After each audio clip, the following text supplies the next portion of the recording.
In the work of the Africa panel, debt is perhaps the first issue.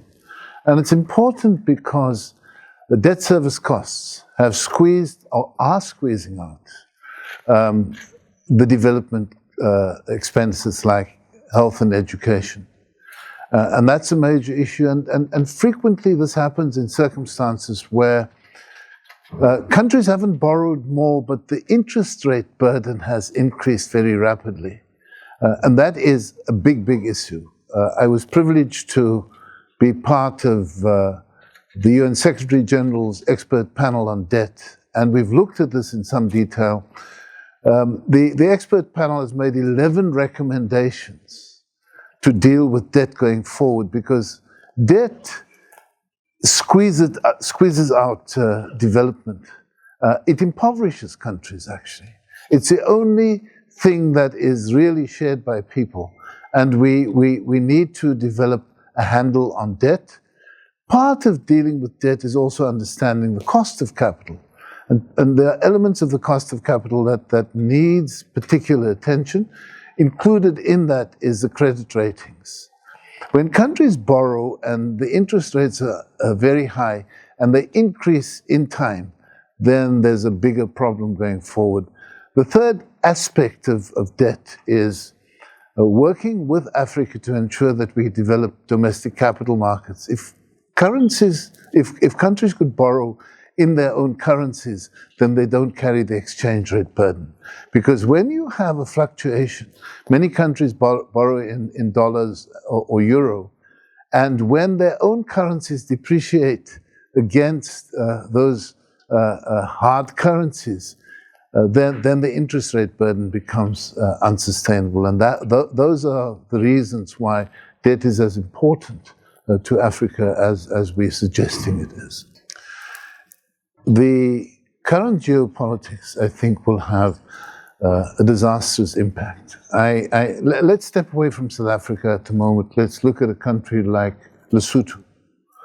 Lesotho's economy is largely focused on two kinds of things. The one is traditionally to supply labor to mines in South Africa, and that's a declining demand.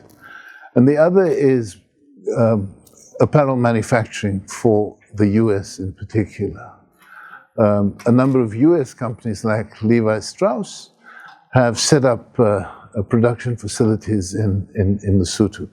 Suddenly, Lesotho's exports are slapped with very high tariffs. Now, if you look at the number of layoffs in Lesotho at the moment, the consequences of that on the general economy in Lesotho, just the unemployment burden, the inability to collect taxes, and then add to that the fact that USAID has been shut, and so the support for health and other systems in a country like Lesotho will manifest the impoverished people. So I'm saying you can take the actions of a single country and look at a small country on the African continent and begin to understand just how disastrous it is. There are a number of other examples I can mention, but the tariffs and the fact that we thought that we were at a point where the entire tariff regime would be managed in a way that is rules-based and predictable. And the fact that you have a head of state getting up one day and saying the tariff on this country would be a very large figure like this, and tomorrow he changes his mind and the following day it's back. It's not possible to predict. And if you look at the region here, the Southern African Customs Union, which is South Africa, Botswana, Lesotho, and Namibia, we have a revenue share as well. So when something happens to any of our neighbors, it will have a massive impact on outflows from South Africa, impoverishing us further. And so these issues, I think, are fundamentally important for us going forward. Appetite is a rather interesting word in that context, because nobody gives up what they have and what puts them in style. And so there has to be a very hard push.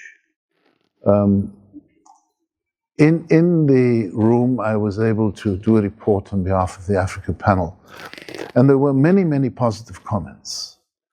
But part of what needs to happen is that South countries in the G20 need to mobilize further support on these issues.